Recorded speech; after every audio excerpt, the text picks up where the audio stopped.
안녕하세요. 저는 서울에서 거주 중인 30대 초반의 여자입니다. 그동안 있었던 파란만장한 제 인생사를 들려드리고 싶어서 이렇게 조심스레 사연을 보내게 되었습니다. 저는 지금 형부와 같이 살고 있는데 긴 글이 될 수도 있겠지만 그저 한 여자의 속풀이라고 생각하고 가볍게 들어주셨으면 좋겠습니다. 저에게는 2살 차이가 나는 친언니가 한 명 있습니다. 언니는 매사 차분하고 현명했으며 성격도 참 시원시원했었죠. 똑 부러지는 성격에 공부도 상당히 잘했고 얼굴도 예쁜 외모라 남자들 사이에서도 인기가 상당히 많았습니다. 더군다나 성격도 착해서 어릴 적부터 저를 살뜰히 챙겨준 언니가 제 우상이자 꿈이었던 것 같아요. 나이는 겨우 2살 차이밖에 안 되지만 어릴 적부터 언니는 제게 상당히 커다란 존재였던 것 같아 말을 잘 따르곤 했습니다.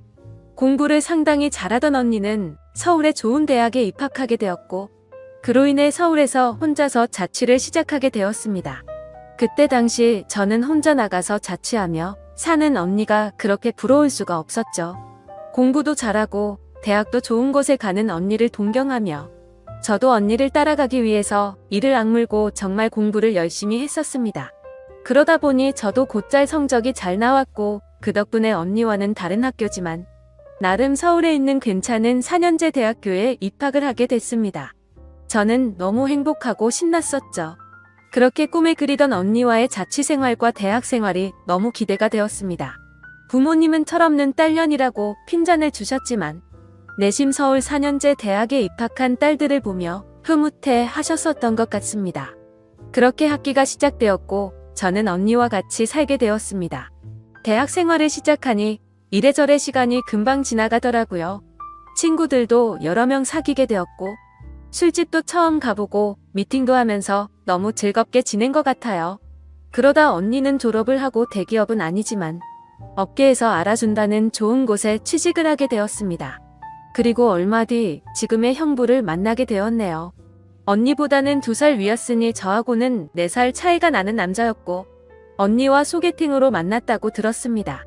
처음 만났을 때 환하게 웃으며 내가 연희의 동생이야? 라고 말하던 게 정말 엊그제 있었던 일처럼 생생합니다. 저는 언니와 같이 살고 있었기 때문에 형부와는 자주 만났어요. 처음에는 여자 둘이 사는 집에 자꾸 찾아오는 게 불편했지만 너무나 좋은 성격에 항상 밝은 미소를 보여주던 형부였죠. 그리고 언니와 같이 어울리며 놀다 보니 언젠가부터 저도 서서히 편해지더라고요. 2 사람은 항상 저를 같이 챙겨주었고 식사나 영화 그리고 술을 마실 때도 함께 했어요. 언젠가부터 그게 너무 좋았고 일상이 된 듯이 같이 노는 게 편해졌습니다. 저와 형부는 아는 오빠 동생같이 아주 편한 사이가 되었던 거죠. 그렇게 처음 겪어보는 재밌는 일상들을 만끽하였고 평범한 대학 생활을 즐기면서 별탈 없이 잘 지내고 있었습니다. 그런데 하늘이 무너질 만큼 충격적인 일이 생겨버렸죠. 어느 날 갑자기 부모님의 충격적인 사고 소식을 접해야 했습니다. 언니와 제가 사는 자취방에 오셔서 반찬이며 이것저것 가져다 주시고 시골집으로 내려가시다 차가 반파되는 큰 사고가 났습니다. 여자들끼리 사는 집이 이게 뭐냐며 투덜거리셨던 엄마와 애들한테 잔소리 그만하라는 아빠. 그 모습이 마지막 모습이셨어요. 부모님 2분 다 그 사고로 인해 돌아가시게 되었습니다. 저희 자매는 너무나도 슬픈 그 현실을 어린 나이에 모두 받아들여야만 했습니다. 형부는 장례식장에서 언니의 남자친구라고 주변 분들에게 소개를 하였고 저희 부모님의 마지막 장지까지 함께 해주었습니다. 목 놓아 울다가 너무 힘들어 지치면 형부가 달래주었고 무엇이라도 먹으라며 밖에서 죽까지 사와서 저희들을 챙겨줬었죠.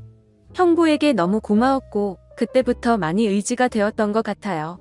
그렇게 부모님을 보내드리고 나니 저희는 졸지에 고아가 되어버린 거나 마찬가지인 상황이 되었습니다. 그렇게 힘든 시기에 겨우겨우 버티면서 대학 생활을 마치고 졸업을 하게 된 저에게도 어느 날 한 남자가 다가오게 되었습니다. 이 남자가 바로 제 전 남편입니다.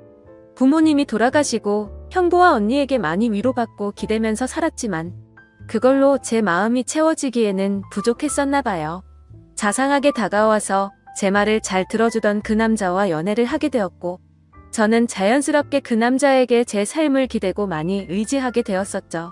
그러다 보니 집에 들어가지 않고 외박을 하는 횟수도 점점 늘게 되었고, 안 그러던 제가 갑자기 그런 모습을 보이게 되자 언니와 형부에게 혼도 많이 났었습니다.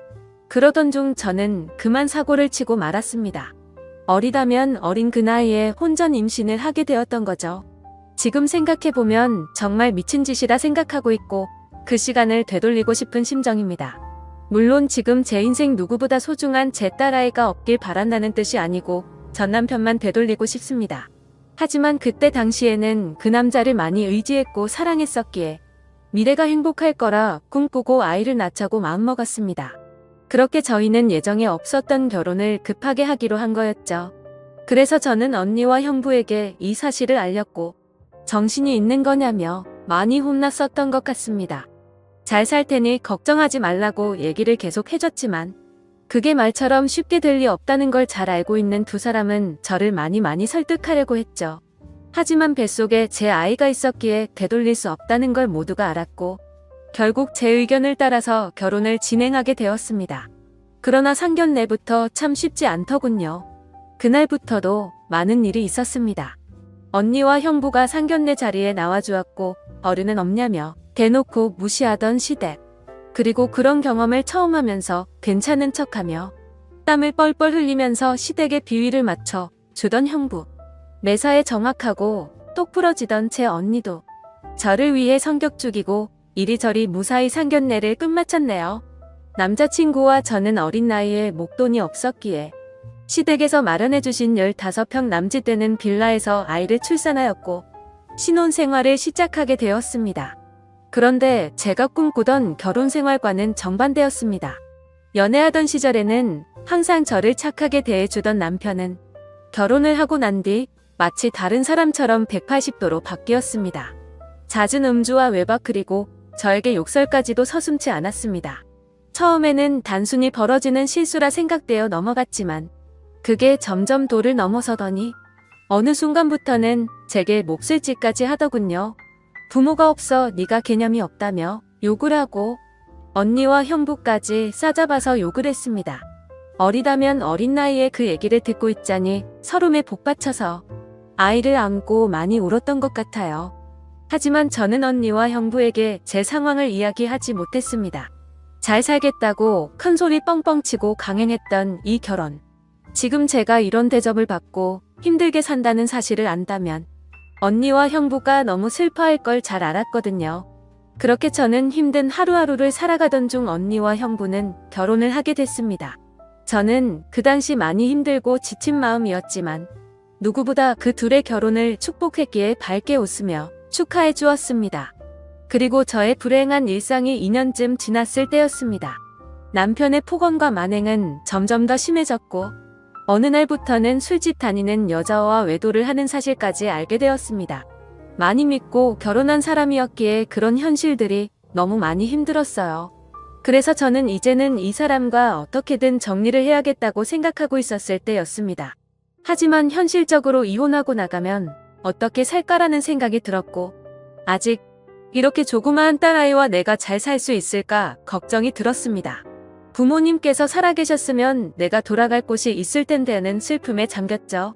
그러다 힘들어 지쳐 딸아이를 데리고 언니를 보러 집으로 찾아갔습니다. 저는 아무런 일 없다는 듯 언니와 식사를 했고 평소대로 일상적인 대화를 나누었습니다. 언니와 식사를 하고 있는 중에 형부가 퇴근하여 집으로 들어왔고 저를 보며 반갑게 맞아줬습니다.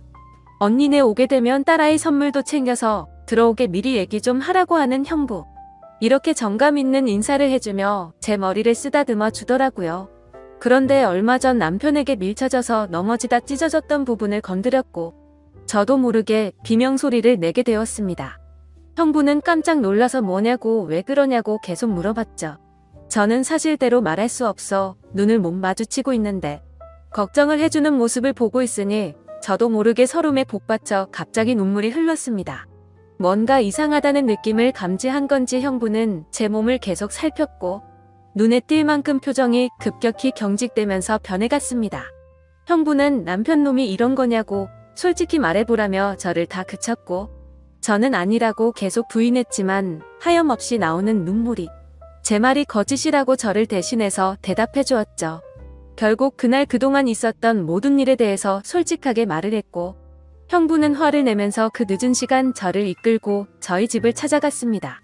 술을 좀 했는지 소파에 누워서 뒹굴고 있는 남편을 사정없이 멱살을 잡고 흔들기 시작했습니다. 네가 사람 새끼냐고 어떻게 여자한테 그럴 수 있냐며 계속 욕을 했죠. 남편은 그러다 넘어지면서 가구에 부딪혔고 악을 쓰며 소리를 질렀습니다. 형부는 그때부터 정신이 조금 들었는지 잠시 숨을 고르더라고요. 일단 이 상황이 정리가 되어야 할 것 같아 형부를 밖으로 데리고 나가려 하는데 갑자기 남편에게 무릎을 꿇으면서 이야기를 했습니다. 우리 처제 어디 가서 이런 대접받을 아이 아니라고. 제발 잘 좀 대해주면 안 되겠냐고. 내가 실수해서 다쳤으니 속 풀릴 때까지 자신을 때리라고 하더군요. 제발 부탁을 한다면서 말이죠. 남편은 그런 형부와 울고 있는 저에게 지금까지 해왔던 것, 그 이상의 온갖 욕설을 뱉으며 경찰에 신고를 했습니다. 경찰이 와서 일단 상황은 종료되었지만 절대 합의는 하지 않겠다는 남편 때문에 형부는 결국 재판까지 받게 되었습니다. 자세한 내용은 형부가 절대 말해주지 않아 그 후 어떤 처벌이 이루어지게 됐는지는 지금도 잘 모르겠습니다. 그런 상황을 겪은 뒤로 저는 확실히 남편과 정리를 할 수 있었고 이도 저도 갈 곳이 없던 저와 딸아이에게 언니와 형부는 손을 내밀어 주었습니다. 그렇게 염치는 없었지만 어쩔 수 없는 상황이었던 저는 결국 언니와 형부와 같이 살게 되었고 차근차근 그동안의 일들을 정리를 했고 이혼 준비를 하게 됐습니다. 이혼 과정이 생각보다 참 복잡한 게 많더라고요. 저 때문에 속이 많이 상했던 형부는 저에게 걱정 말라며 많이 도와주었습니다. 너무 힘들었던 제게는 그때 형부와 언니에게 너무 고마웠어요.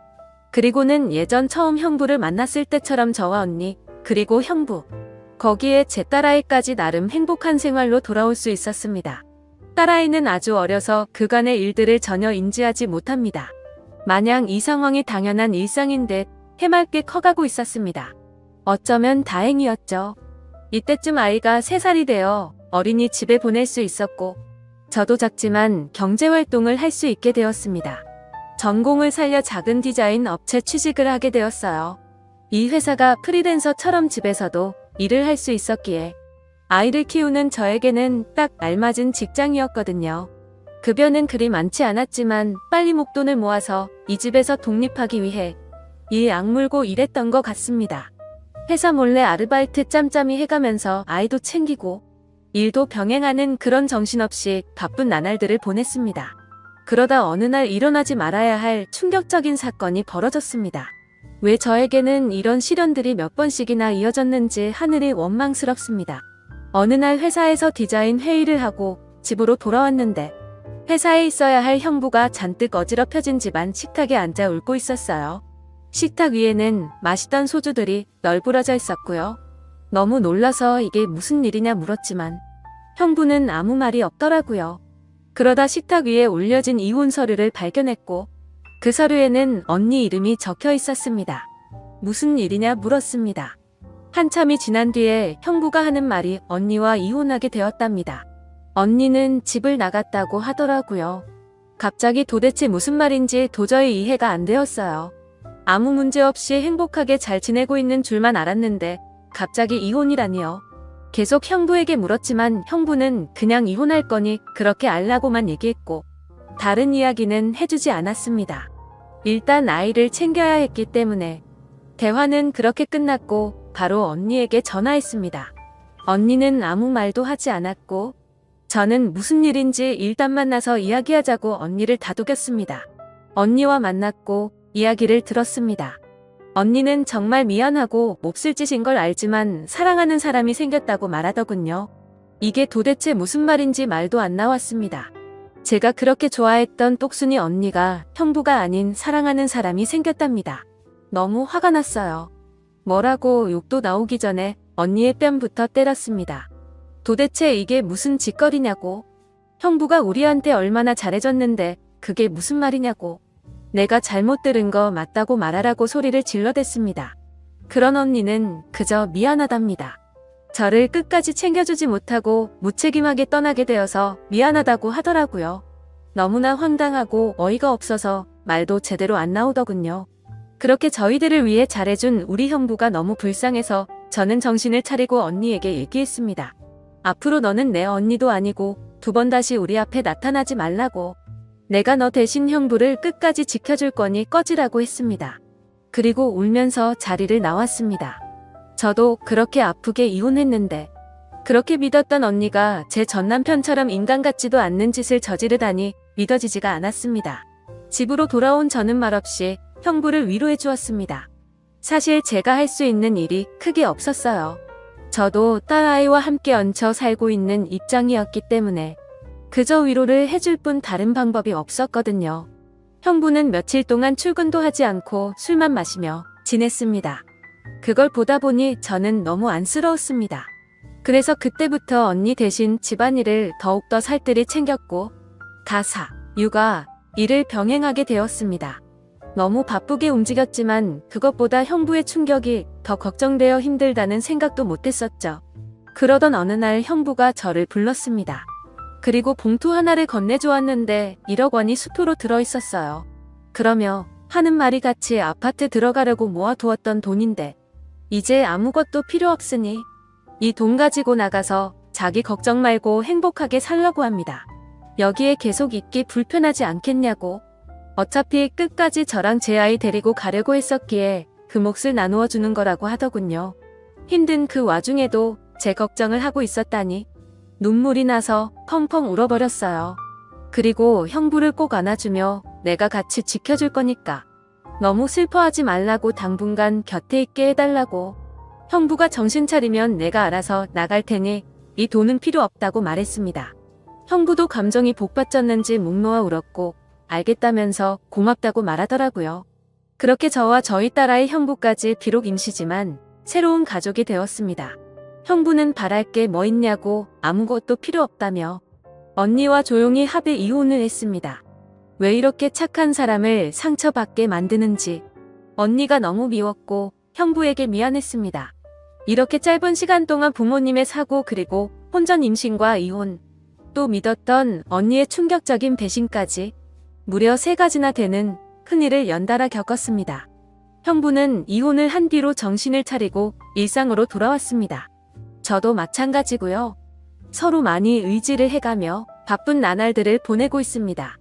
언니가 떠난 충격을 온전히 떨칠 수는 없었지만 그래도 그 슬픔이 어느 정도 가셨을 무렵 작은 월세방을 얻어서 나간다고 형부에게 말했죠. 어느 정도 일상이 제자리를 찾은 것 같아서 제가 살 길을 찾아가겠다고 말했더니 여기가 너희 집인데 어딜 가냐고 화를 내더라고요. 이제 우리 가족인데 어딜 나가냐고요. 끝까지 서로 의지하자며 저를 붙잡더라고요. 형부를 위해서도 이건 아니다 싶어 완강히 거절했지만 이런저런 실랑이 끝에 형부에게 너무 고마운 마음이 들었습니다. 결국 저는 형부의 손을 놓을 수 없었습니다. 저희는 서로 상처받은 사람들이 만든 이상한 가족 구성원이 되었지만 나름 행복하게 잘 살고 있습니다. 지금은 전에 살고 있는 곳보다 조금 더 좋은 아파트로 이사도 했고요. 남들이 이상하게 볼 수도 있겠지만 신경 쓰지 말라고 늘 본인보다 저를 신경 썼어요. 아이 유치원 행사에도 애비 없는 자식 소리 듣지 않게 하려고 아빠처럼 참여해주고요. 남들이 흔히 생각할 수 있는 이상한 관계는 절대 아닙니다. 사실 저조차도 나름 소소한 행복을 느끼며 사는 이 순간이 영원할 것 같진 않습니다. 언젠가는 저도 형부와 떨어져 이곳에서 떠나야 할 거라 생각하고 있고요. 그래도 지금 당장은 현재에 충실해서 행복하게 지내보려고 합니다. 길다면 긴 시간에 많은 일들을 모두 담아 보려다 보니 많이 횡설수설한 것 같네요. 제 이야기 들어주셔서 감사드립니다.